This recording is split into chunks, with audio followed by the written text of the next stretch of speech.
This show is sponsored by Sevi, answering all your commercial real estate needs. Sevi is the first commercial real estate company committed to the 4 C's: commercial real estate, community, content, and culture. Go visit Sevi at Sevi, SEVI, properties.com. Again, SeviProperties.com.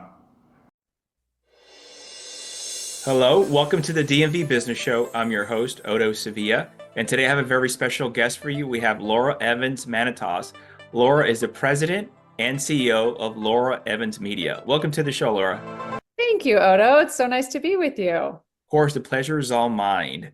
Before we get into your personal and business journey, I like the audience to get to know the business a little bit better, just on a general brief overview. They're like, what's Laura Evans Media? I'm sure something to do with media, right? With TV or periodicals, newspaper. So what do you folks do there? Yeah, all of it.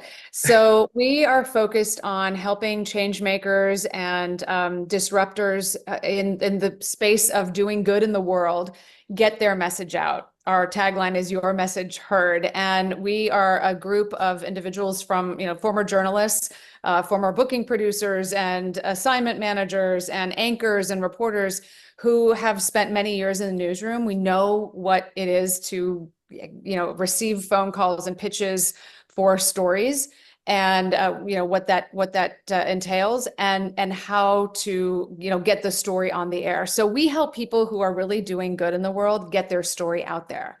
There's so much that is covered in news that is really depressing, and I think it's not a good representation of what's actually happening in our world. So we wanted to elevate the stories of the people who are doing really awesome things in our community. I think it's contagious, and I think people actually like those stories.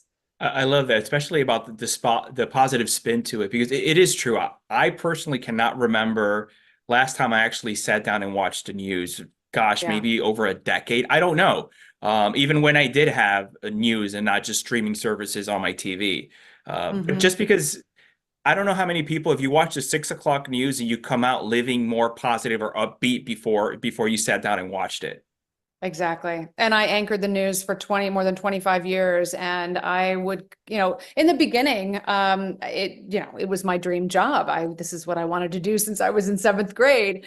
But toward the end of it, before I left the anchor chair, I was depressed, and I was having headaches. Like there was a physical reaction to this just negative news, like death and destruction, and murder and mayhem, just the constant repetition. And it was impacting me, it was impacting my family, and I needed to step away. So yeah, I mean, I think it's all on us too, to be smart consumers of news. We don't want to turn our heads away from it. It's important to know about, but I also think that there's a responsibility on behalf of the news organizations to serve up a menu of actually what's happening in our world. It's not all doom and gloom.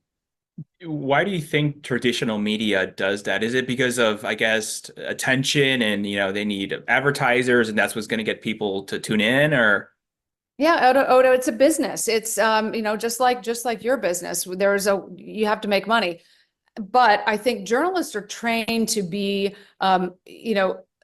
observers of what's actually happening in our world, reporters of the truth, and making sure that we are ethical in the stories that we are telling. Now, then you have the business part of it, which is how many people are going to tune into my newscast tonight because the weather may be turning really bad. May not, like if you get into our editorial meetings, they may not be the weather forecast may not be as dire as a promo might say, but you need to check yourself when you're listening to a promotion for a newscast to say, could we get tornadic activity in our region tonight? I mean, obviously that wouldn't necessarily be that, but is a tornado coming? The answer sometimes is no, we know it's not coming, but it's a possibility.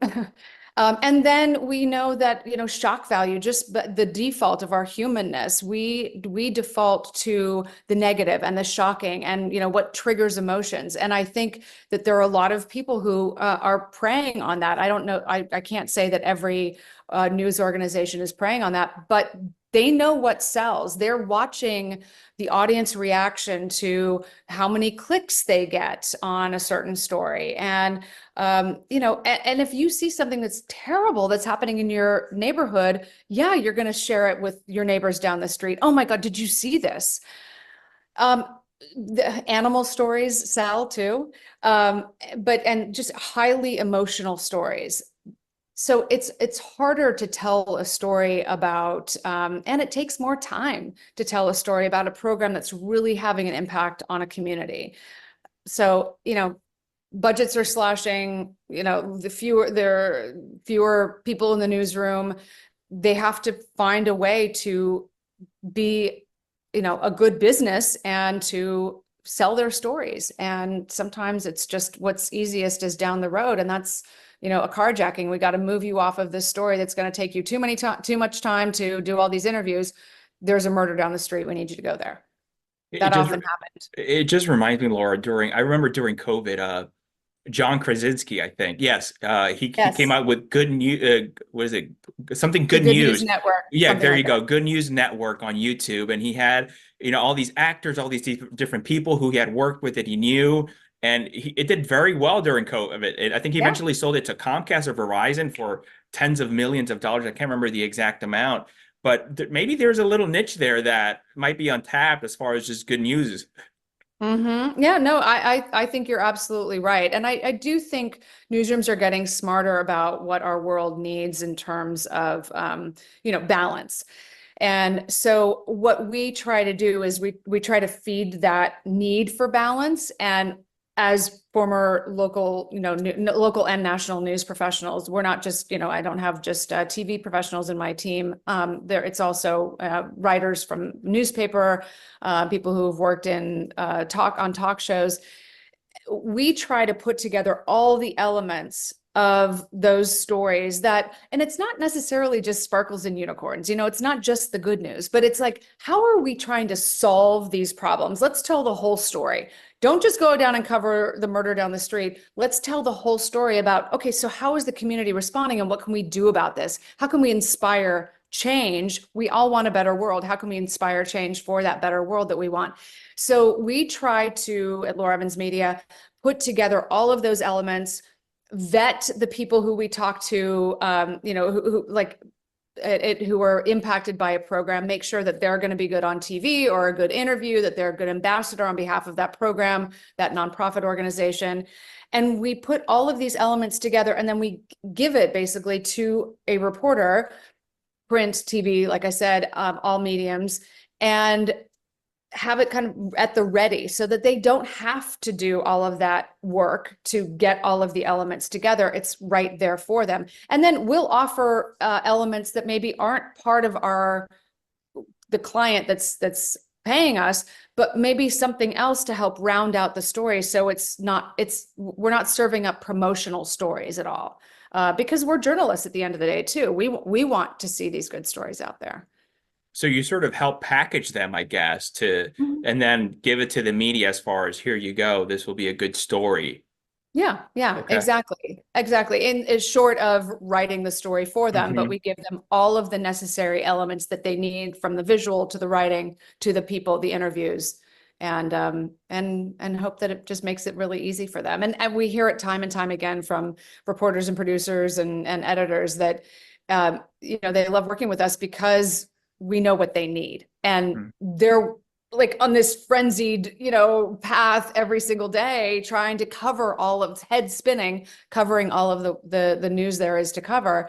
And if we can make it easier for them, that's what we strive to do. And I know we're delivering.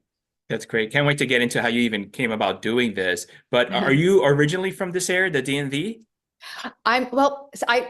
No, I'm not. I'm not. But I moved here in 1998 with the intention of staying 3 years, and then I married Mike Manatos, a Washington lobbyist, and he's got deep family roots here. In fact, I live across the street from my mother and father-in-law, and my brother-in-law and sister-in-law. So it's like a A whole whole big little village. happy family, right? A village on our street. Yeah, yeah. That's So great. I moved from California. I'm originally from San Francisco Bay Area. Oh, okay, Northern California, great. So Yeah. you grew up there your whole life, and I did. I did. I grew up in a little town called Moraga in the East Bay. And in fact, my mom's coming to visit today. That we do a lot of, trans America trips to visit family, and they come out here too. So yeah, they're still out there, and I have a sister who's out there too. so growing up on the West Coast, what were you into like as a kid, or was it athletics? Was it already knew you wanted to be on TV or media or what?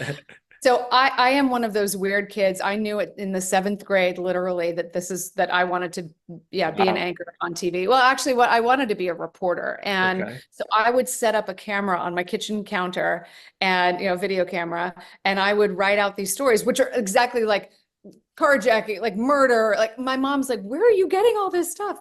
I was like, Mom, I watch the news. And so I would tell the worst of the worst stories. And then and I just kept practicing and practicing. And I did internships at the KTVU station, the local Fox in San Francisco. I went to school in San Diego and I did a couple of internships there. I did an internship. I came out here after well, it was during a summer in college, to intern at CNN.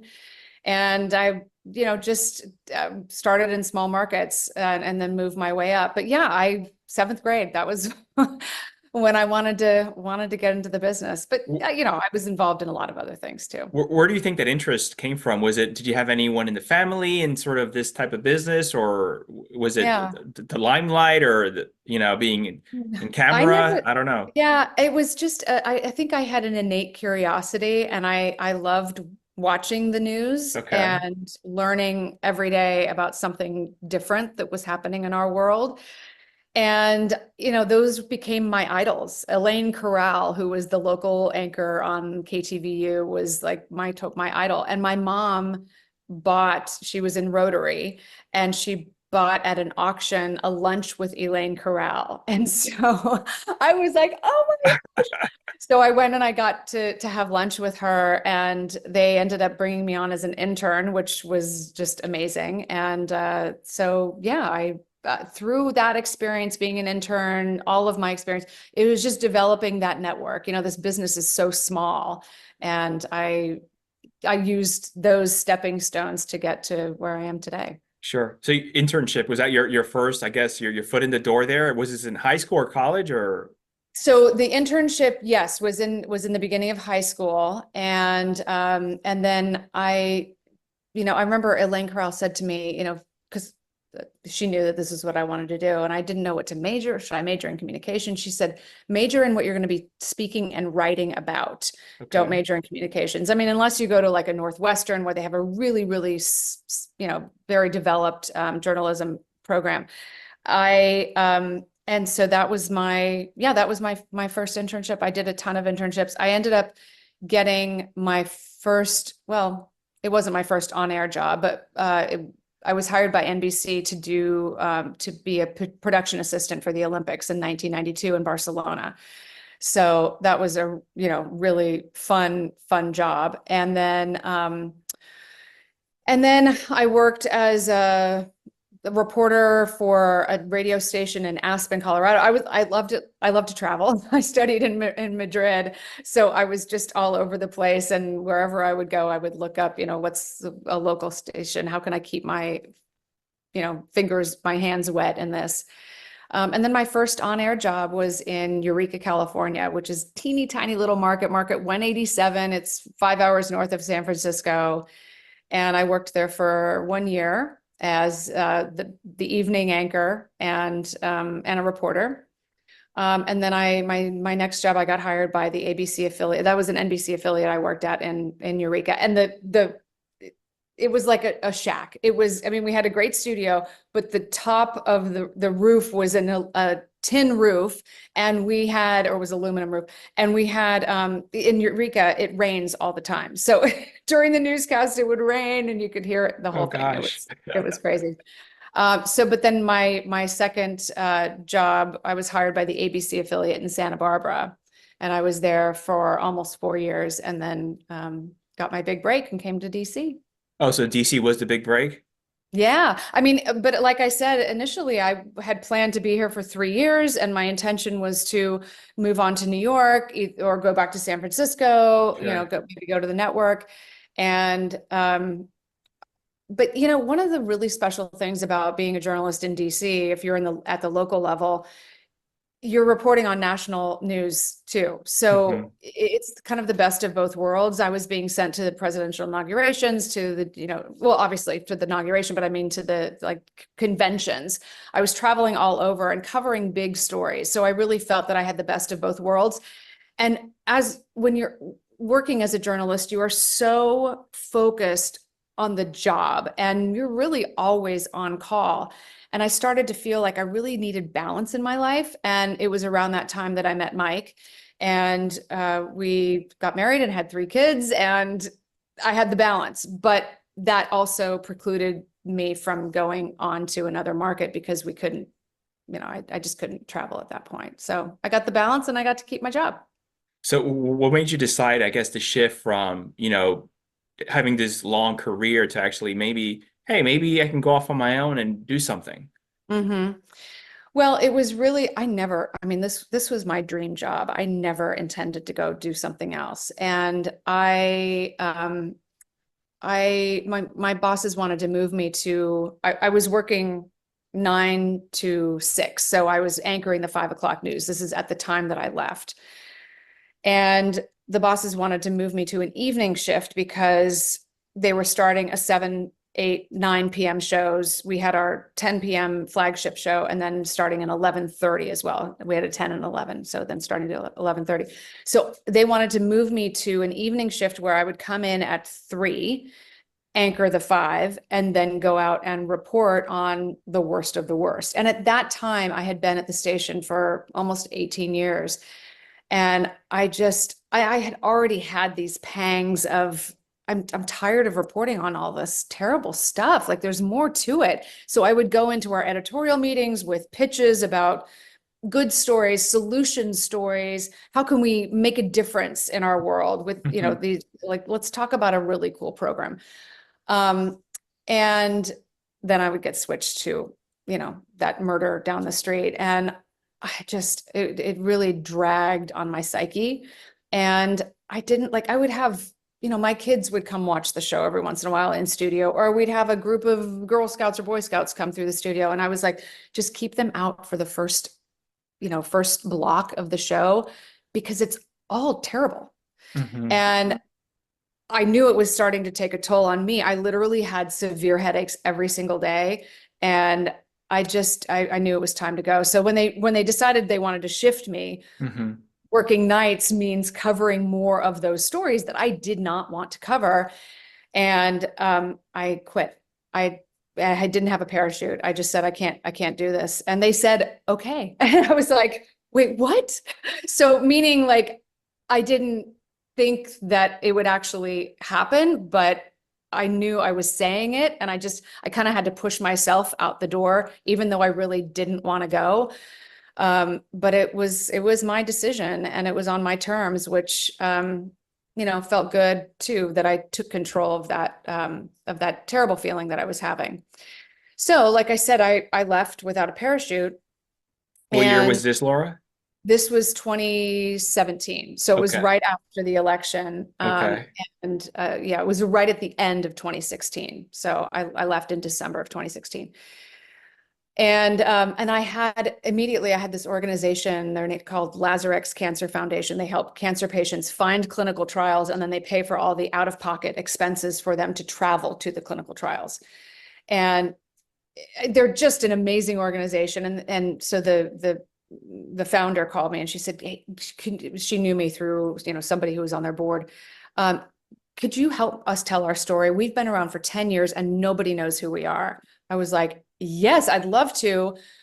I know I have a friend down here, like and I'll help you put your story together. And then I thought, wait, I should be charging for this. This is a business. Hmm. And so I sent her a proposal and she said yes. And that was my first client. And I pitched my friend Jenny Davis, who is just a dear, dear friend, and now my work wife. I love her. I pitched her because she was writing for WebMD, and I thought this is a great story for WebMD. And we started meeting, and I would tell her about, other projects that I was working on. And eventually we got together, and she and I work together now.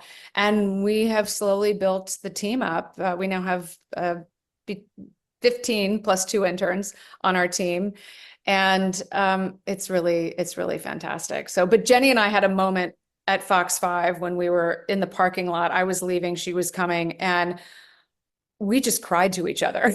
Like, I need to get out of here. This is not working for me. And she felt the same way. And we had kids around the same time, and we just had that moment. And so it's just a real blessing to be able to work with her today, because we both have the same feeling about what stories we want to work on and the clients we want to serve. So that's how the business started.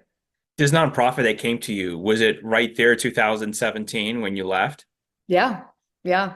Oh, And wow. honestly, Otto, I really believe that I'm not I'm a faithful person, and my husband is a church going person. I support him in that, and religion is another story for me. But when I was able to articulate what I wanted to do and put it out into the universe, the universe responded to me, and I started getting phone calls and from people who just didn't even know that I had left, but needed me. And so it just grew organically. I was invited to go speak to the Virginia Association, or Virginia Society of Certified Public Accountants, CPAs. Hmm.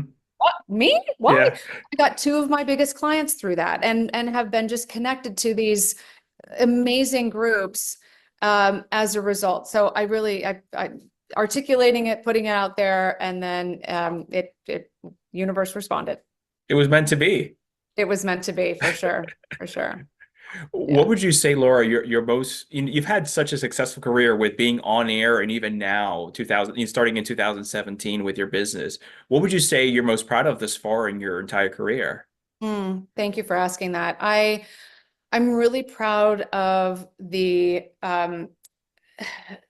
just the concept of what we have in our business, and kind of the culture that we've built with flexibility, and people pursuing things that they're passionate about, coming into our team. We have an amazing team, and we are so supportive of each other. Everyone is remote. They're all contractors. But there's no turnover. And I think that really speaks volumes about this culture that we've established. Everybody has a voice. There's no hierarchy. There is structure for sure, but we have, people who are so good at doing what they do, and letting them fly and do what they do best. It's such a joy to watch, and it's such an honor to work with this team. Um, you know, there are different work environments that can be very toxic, and I know how I don't want to lead, and I'm leading just the opposite. I'm leading the way I want to lead, and I'm really proud of that. And it takes a team effort. So yeah, and I'm proud of the clients that we have. We have just an amazing group of clients who are really working to do the good work, and they're so busy doing the work that they don't have time to talk about themselves. So Mhm. we're like, let's do it for you. We want to get their word out. So it's really been such a fun kind of remaking of, and using the skills that I had before, and working them in a different way. I also say I'm very proud too of the role model that I've set for my girls and my son, but for all 3 of them, just to be able to recreate yourself midlife. My 9-year-old, when I was leaving Fox 5, she said to me, I was crying one day. It was right after the announcement came out on the Washington Post that I would be stepping down. And I was crying, and she said, why are you crying? And I said, it's just hard. I'm leaving my dream job. And I questioned it. Am I doing the right thing? She said, Mommy, you made your dream come true. Now you can do something else. And I was like, yes, girl, yes. So it's been a fun journey for sure. I love that. You were mentioning your team just now and you know how important they are. You almost have zero turnover. How do you even do that? How do you go about, first of all, finding the right people and then Yeah. having zero turnover? Yeah, that's a great question. People will come recommended to me. It's people who, a lot of people who I know already, people who are leaving the news business. Um, but I think that the zero turnover comes from the ability to be flexible, for them to have their own lives and to have say over how they want to show up at work. And if, they're not, into it, if they need to take a vacation, when we take a vacation, like we have a team where we are able to pivot and to be very flexible. And I think people thrive in an environment where they have ownership. And so I think that's really the secret sauce for this. Laura, being in business now for almost 7 years, right? Hmm. I'm sure just like any business, you know, there's flows, there's times where you might be second guessing yourself. Am I doing the right thing? What am I doing? Should I have done this? Should I just stayed at my other job? You know, and there's setbacks. And Hmm. is there any specific setback or failure you can think of, big one that comes to mind? And what'd you learn from that? Hmm. Oh boy, that's a really good question. Um, I think, you know, I wouldn't call any of our maybe missteps a failure. I would call them learning opportunities. And I I don't want to, I'm not being boastful, but I don't think we've failed at anything yet. I think we've grown and we've learned, and each step has been, um, you know, has enabled us to just kind of continue to do the work on a bigger scale. I had a business coach in the very beginning, who helped me, because I've never, I don't really consider myself an entrepreneur, although I guess I am now, but I'm not really a business savvy person. I've learned to become that. Anything I haven't learned, I didn't even know how to hyperlink things in the beginning. Like, coming from news, we didn't set up calendar invites and do all that stuff. So all of this stuff I've learned. If you don't know it, you Google it. And that's what Jenny and I always say. But we have an innate knowledge about what we're doing, like, and really being able to help other people in the way that they need the help in this regard, in PR. Um, I think that if we, um, get stuck in mired in feeling like we're failing at something, and we, kind of wallow in that, we're not going to grow. So there's no real failure or specific thing that I can think of. I will tell you, I had, the right after the Nats won the World Series, it was like actually about an hour before, I got a phone call saying, we're about to win and we're putting together the plans for a parade. Would you be able to be our media partner? And I had just started my company, and I was like, oh Wow. God, I don't think I can do that. But that was my inside voice, Sure, thankfully. sure. And I said, yes, yes, we'd be happy to do this. And in my mind, I'm thinking, what I don't know, I can Google. And the honest truth is, it's all relationships. Like, who are you reaching out to? Who are you calling and telling them? Like, how are we coordinating things? And that's what they wanted, to tap into our relationships. I called Jenny and I said, Jenny, what do you think? She goes, hell yeah, we can do this. And we knocked it out of the park. We really did. And it was a great experience. They hired us back, to do Milwaukee at the Democratic National Convention in 2020, which then never happened. So that was kind of a bummer. But yeah, it's, we'll have little missteps along the way that we need to, talk about as a team, or talk about just, internally. And then we grow and we move on. How did that call even come about as far as the Nats and is it relationship or how did that Oh happen? no, I have no clue. I have no clue. I think, yes, I think it may have been somebody who I worked with when I had emceed a big event, and they were helping, Hargrove, the entertainment company that was like leading the whole parade. That they mentioned, well, Laura just left. She has a lot of connections. a lot of these I don't know, and I'll say, how did you find out about me? And they'll say, oh, they're not sure, but thankfully they did, and it worked out. So. Speaking about, whether connections, from a marketing standpoint, Laura, what would you say drives the most traffic? Is it the relationship? Is it the connection, or is it something else? I don't know. I think it's relationships. I will say I don't do much marketing. I have a website, lauraevansmedia.com, Hmm. and I do a lot of social media, and I built my social media from when I was on the air.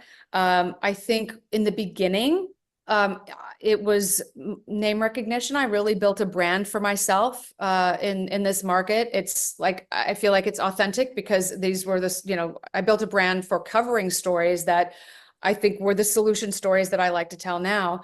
And so now a lot of people, I'll get people who recognize me every once in a while on the street, but I'm less relevant now than I was, 7 years ago. So I think now we've built the reputation, not as Laura Evans, who was on TV, but as Laura Evans Media, a really strong PR firm that really helps tell solution stories and has a lot of connections in media around the country. So we don't just handle DC, we handle national news and, coast to coast. So. So it started with, I guess, being the on-air personality and then gathering a following through there. And then Mhm. once the media business came on, just switching it off and then becoming Yeah. media.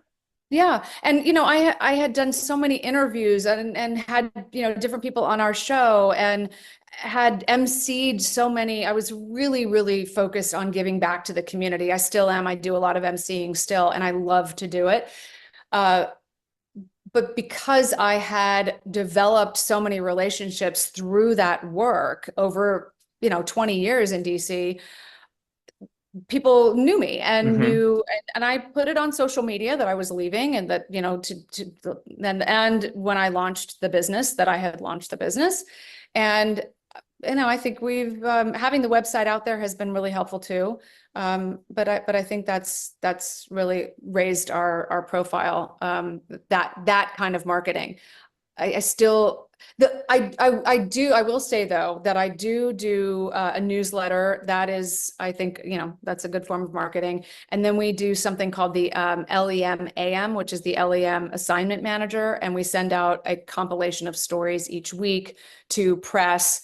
It also goes to some of our clients too, but that's less marketing. But again, it continues to get our name out there, and there are a lot of reporters and people, journalists who will get a phone call from an organization and say, hey, who would you recommend for, for PR? And some of the leads will come that way. But I use LinkedIn a lot. I use Instagram, and I was using Twitter. I'm trying to stay off of that platform a little bit more, but a lot of Facebook too. So how does it work, Laura? If someone wants to come to, whether maybe they're a nonprofit organization or a business owner, and they're like, okay, I need to get the word out that this is what we do and we exist. Mhm. Then what happens? So we will do an extended interview with that person and maybe some people who are integral on the team. We put, and from that onboarding interview, we will put together several different documents, assets, like a strategy, a messaging document, social media posts if that's what the client wants. We farm for stories in that interview too. So, and then, we'll have ongoing calls with a client, but in that initial interview, it's kind of like doing a deep dive on like, what are the stories here that are most important to you? What are big events coming up? And then we think like journalists about what's the peg for the story? When's the good time to tell this story? And completing the whole strategy on how we're getting it out on social media. Are there speaking opportunities? Should those speaking opportunities come at a certain time when a program is, starting or has reached a certain benchmark? We really focus on thought leadership and how a person is talking about what they do, and making sure that it's concise and short, and not only just when they do interviews, but then also on social media, because we know that the social media element is so important. We put together mission videos if that's needed.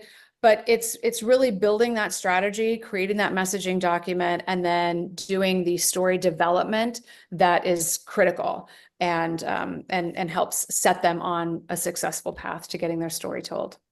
And is it like a package? So you get all of these services, or is it one off here and there?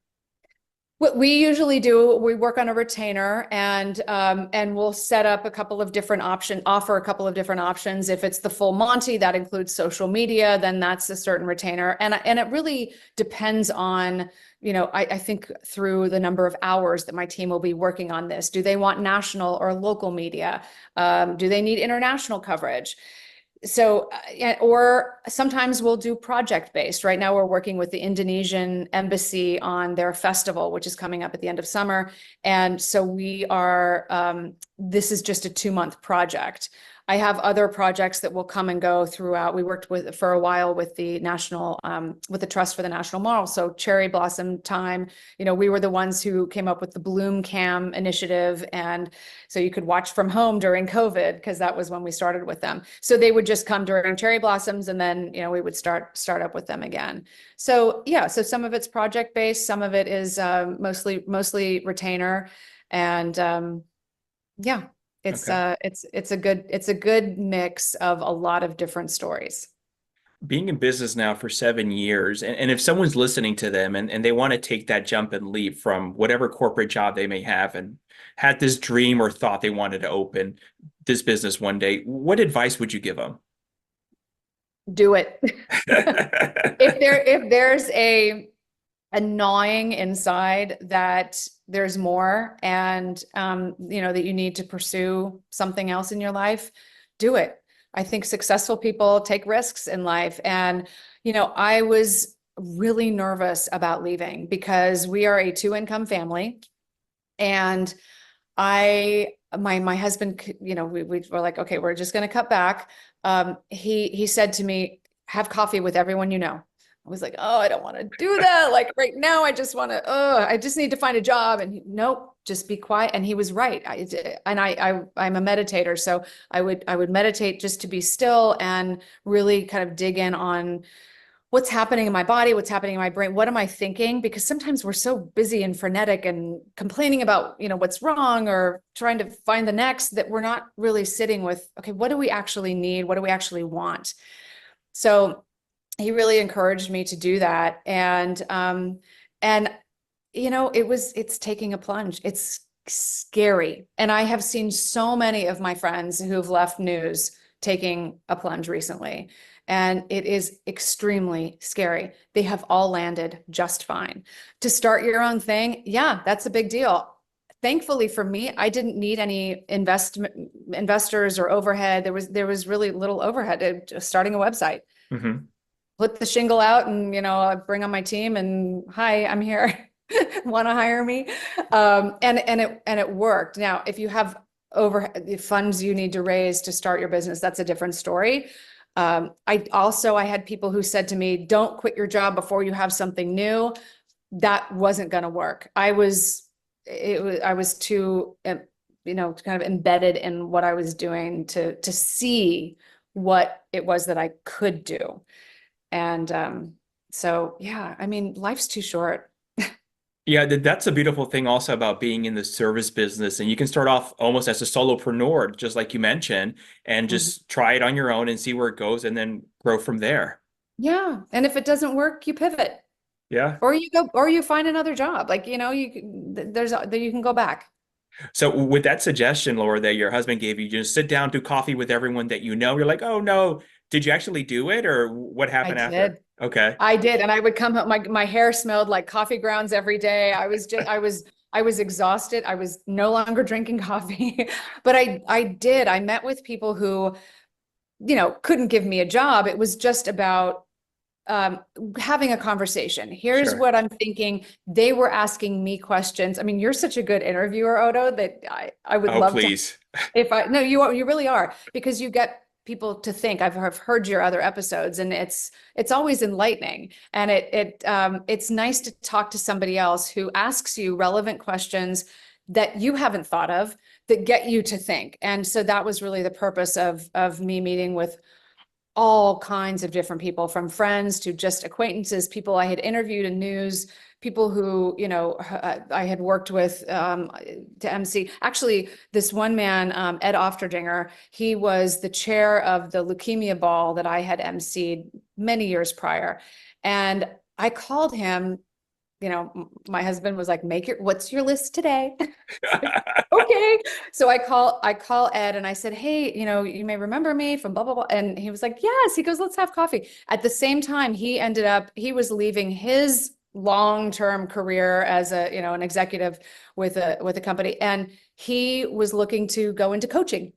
So we started meeting like regularly. It was like Sure. biweekly or something like that. And he kind of helped coach me along the way. And it was so helpful. And I will always be indebted to Ed Ofterdinger. He's just a good man. So Was that the coach you were referring to earlier that you had at the beginning? Was it him? no, Oh, that was a different coach. Yeah, okay. that was a different coach. So no, she was more of a coach to help me with like thinking business wise. And I started to tell you that story, but I never finished it. To thinking business wise on like, how am I going to grow? What's coming next? And she said to me, what's your ultimate goal? And I said, what do you want? What do you want this business to be? I was like, I don't know.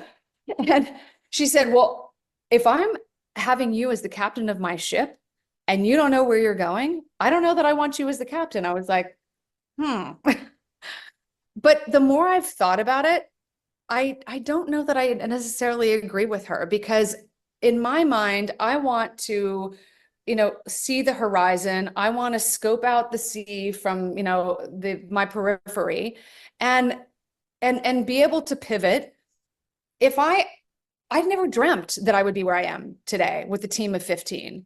I would have probably said, no, I don't want that.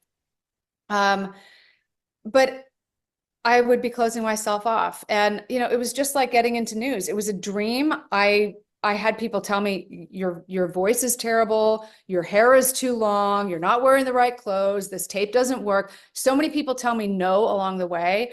I wasn't going to limit myself with where I'm going. I'm going to follow this path. I'm going to follow this, river, and Mhm. see where it takes me. And I know I'm a driven person. I know I surround myself with really phenomenally wonderful people who support me, and who I support back. And so the sky's the limit. Yeah. Let's go. You've mentioned a couple times already, Laura, as far as your husband and how supportive he's been. How important has that been to you throughout this whole process? Oh, incredibly supportive. Yeah. Yeah. I mean, I often think of if I had to do it alone. I mean, I probably could have been able to pull it off, but to have that support has just been, incredible. And the support of my kids too. Hmm. So I know I'm very blessed, but I've also worked very hard, and it doesn't come easy. I work hard. So Yeah. I think I still have a little bit of PTSD from my news days, where it's like, if you don't get it done, like deadline. So, but at the end of the day, family is the most important thing to me. And I am just so grateful for the partnership I have with my husband, and for my kids being as supportive and proud of me as they are. Oh, that's great because I know it's not easy. Earlier this year, as I mentioned before we started recording, I went off on my own and did my own thing, and just having that partner Oh, with my wife is just, yeah. sometimes at the end of the day, I chat with her and I tell her about my day or this deal I'm working on or whatever, and then being your own business, there's sometimes you're like and you need to get yourself back up, and just having Yeah. that partner at home with you, just pushing you, supporting you, is huge. Yes, I totally agree with you. And I'm so thankful for it, because there have been really bad days, where I've just needed to solve a problem, and he can be objective about it, and be my outside brain to help me find a solution. And it goes both ways. He's going through his own stuff, and I help him with that. And so I'm Hmm. sure it's the same with you and your wife. But yeah, it's good to have. And if you don't have a partner, it's calling a friend. It's having, calling a parent, or calling, just a good friend who can really help walk you through. It's hard to do these things in a silo by yourself. Um, I always love the, term we're better together, because it's true. Hmm. No, it's so true. Are there any specific habits or traits you feel that you have that have helped you in business or even just personally at home? hmm Um, I'm very driven, and I think that has helped drive this business toward the success that we've had. I'm a good I'm very perceptive, and I think I'm a good judge of character. So I have surrounded myself with people who are incredible characters, and and who, think in different ways than I think. I don't ever want to bring somebody on who's a yes person. I want to have a team that is fiery in what they believe, but that at the end of the day, we can come together and find an agreement, or just agree to disagree. Um, so yeah, it, I would say those are the two things that really have helped me find success. That's great. What would you say is your biggest challenge with your role today at Laura Evans Media? My biggest challenge, um, gosh, what are our challenges? I honestly, like, organizationally, we are super duper organized, but finding use of new technology, and really trying to stay ahead of the curve. I think that is a challenge today, but I make sure that I have young people on my team who can think that way, and I'm always open to trying something new. But as we've grown, sometimes it's, flying or building the plane as we fly, Hmm. and um, we really we act fast. But I go back to, like, being trained in news. You make it work. You find that interview, you get it done, and so we meet the challenges with the characters that we've built and the skills that we've built in previous uh, journeys, previous chapters. Or if someone's watching this and maybe they're in a similar boat that you were 7 years ago and it's just them by themselves right now, and maybe they're like, oh my God, I would love to hire Laura Evans Media. Obviously, it's just by myself. I'm starting this new endeavor, this new business. Maybe I Mhm. can't afford her right now, maybe one day. What can they do to sort of get the word out that, hey, I'm hanging up my shingle. This is what I do. This is whatever product Mhm. or service I offer. Mhm. I think, the hardest thing for people is to promote themselves. And because you're really vulnerable, you're putting yourself out there in a way that I mean, even for me, it's uncomfortable. And I had to do it for work, for my, and as an anchor. Um, I think it's dig in on what are you doing? What are you selling? What are the things that why do people care? Think about what would get someone to engage with you on social media, and be proud. It's not about being boastful, but it's being proud and talking in a positive way. I'm so honored, talking with gratitude, about what you've been able to accomplish. Maybe it's just putting out a website. So proud about this next step that I've taken. Wanted to share this with everyone. Please, and don't be afraid to ask for help too. Please share with as many people as you know. But take advantage of social media. Take advantage of LinkedIn. I know you had somebody on talking about LinkedIn not too long ago, and he gave really great advice. Um, it You are a thought leader. If you're starting your own company, you are a thought leader. So how do you convey the story, your own story? Hmm. And the other thing is, it's not just about a program, it's about or a business, it's about the story behind the business. We worked with we still are working with her. She's a film director, and she directed a documentary about endometriosis. It's called Below the Belt. Phenomenal film, phenomenal film. And we got her on The View, and she's been on, like, all kinds of different news. But on her website, she didn't have herself listed. She didn't show off herself. It was all about the film. And people want to hear the backstory. How did you Hmm. get, and that's what you're so good at doing, Otto, is getting the backstory from people who come onto your show. And how did they get there? How can you inspire others to maybe think the same? And putting yourself out there is not easy, but getting speaking gigs, lower level, like speak at your church, find ways to get your message out. In maybe it's not on TV, maybe you're just starting a blog. Go to medium.com. Look for pitching yourself on podcasts. And they're just so many different platforms these days. And that's exciting, I think, for a lot of new business owners, is you don't have to just book yourself a TV show or a TV appearance. There are so many different ways of getting your story out there. Is So, there, before they graduate and to someone like you, is there maybe a book or books you would recommend or other resources or website in case they're like, hey, I need to sort of dump my story and how to word it, how to work with it, and how to mhm, package it to then present to whatever media? mhm. Well, so there are a couple of books. Number one, Jim Van de Heij's Smart Brevity. He's the guy who started Axios. And Smart Brevity is all about, efficient writing that tells a story and gets people to read your Mhm. story. Smart Brevity helps you break down what you want to say, become less wordy, and really be efficient with getting your story out there, or your message, or whatever you want to write. And then there's also another book called Write to the Point. And once you start writing to the point, once you start with the Smart Brevity, you start to really narrow down your focus, and I think you start to gain clarity on what it is that you're doing and how you are communicating what it is you want to do or are doing.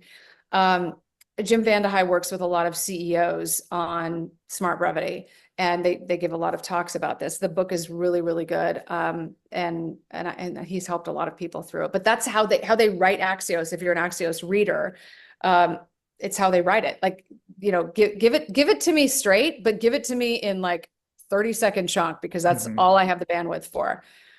So those are the two books that I really like. Oh, that's great. Thank you for sharing that. Coming to an end here soon, knowing what you know now, what do you wish you would have known at the start of your business career? Um, well, gosh, that's a good one. At the start of my news career, or this one now, like this next This one chapter? now with, This one now. yeah, Okay. Laura Evans Media with the business. Yeah. Honestly, there's nothing I would change. I know that's such a cop-out answer, but there's really nothing I would change. So far, it's just been, we grew exponentially during COVID.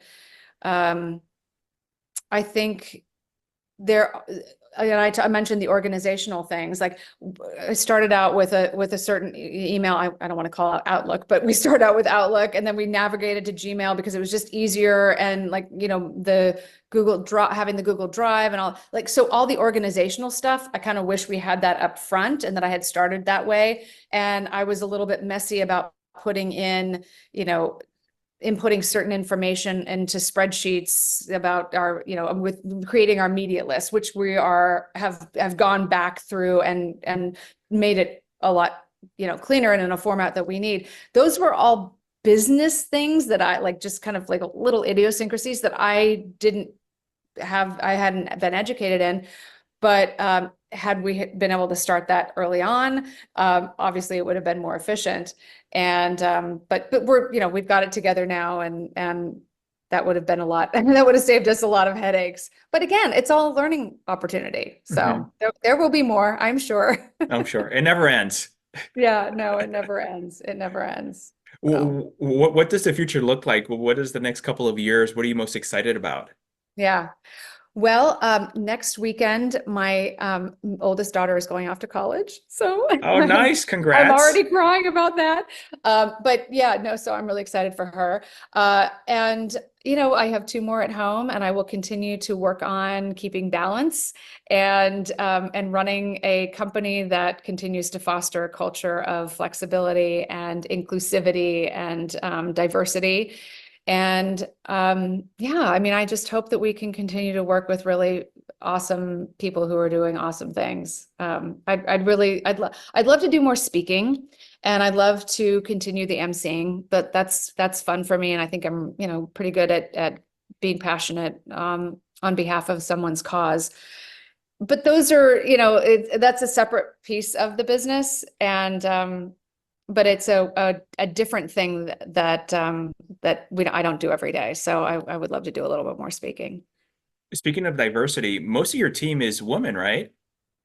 We are mostly women. We've got two guys on the team. They are token dudes. One is an editor and one's our photographer. And, I worked with them for many years at Fox 5 too. So yeah, it's a woman-owned business, and Nice. we enjoy that very much. But we don't exclude the guys. The guys are invited. It's just that it's worked out well this way. That's great. When you're not busy with the business, I know you just mentioned the three kids you have. What do you like to do Yeah. for fun in your free time? Well, we love to travel. I just took my kids down to museums a couple of weeks ago. But yeah, we're a very adventurous, kind of working out, hiking family. We just did a hiking tour over in Europe, and we love to ski together. The girls snowboard, the boys ski. So we enjoy that very much. But we really focus on having family dinners and supporting each other in whatever they're doing. My son plays football. My oldest daughter is a singer, and she's a musical theater guru, and she's got an incredible voice. And then my middle daughter, Drew, she's a recovering gymnast. She hurt her back from gymnastics, but she is just so talented in so many ways. And she's an artist. She's creative. When I need something done in my house, I'm like, what should I do here? Does this outfit look okay? She's my artist, my creative girl. So we really support each other and what each other's doing. That's great. Where'd you go hiking in Europe? We went to Switzerland. Oh, okay. Okay. Yeah, Nice. yeah, Had a yeah. lot of fun? It was so much fun. Yeah, we started in Amsterdam, and we were there for um, the Europe Cup, and Oh, so we watched some soccer and toured Amsterdam, and then we went to Switzerland, and this was and it hiked all over Switzerland. It was great because we did day trips to little towns in the mountains, and then we were on the water one day. But these were places that I had visited when I studied in Madrid, and then spent my summer traveling around Europe. And on a like 50 cents a day budget, where I was having cheese and baguettes. So I'm like, I got to go back there and have it done right, and I want to take my family to experience it too. So it was a really fun return to those areas. that's what I love about Europe too. You can literally just get on a train and you're in a different country. Right? Yeah. Exactly. I totally agree. Yeah. Yeah. So my Yeah. my husband is his family he's Greek. So the family is from Greece originally. So we go back there every once in a while to see family, and to experience that too. But yeah, you're right. Traveling around Europe is pretty easy on the train. It's nice. Yeah. That's beautiful. So Laura, if people want to learn more about you and Laura Evans Media, where can they go to, please? So the website is lauraevansmedia.com, and EVANS. And then you can find me on social media at Laura Evans Media on Facebook, Twitter, Instagram, LinkedIn, and Medium. Everywhere, Medium. basically. Yeah, yeah, exactly. There you Exactly. go. Oh, and Threads too. That's a much happier place, isn't it? Yeah. Laura, thank you so much for joining me today. Had a great Oh, time. thank you so much. I appreciate you inviting me on. It's an honor and a joy to talk to you. Oh, the honor's all mine. Take care. Thanks. You too.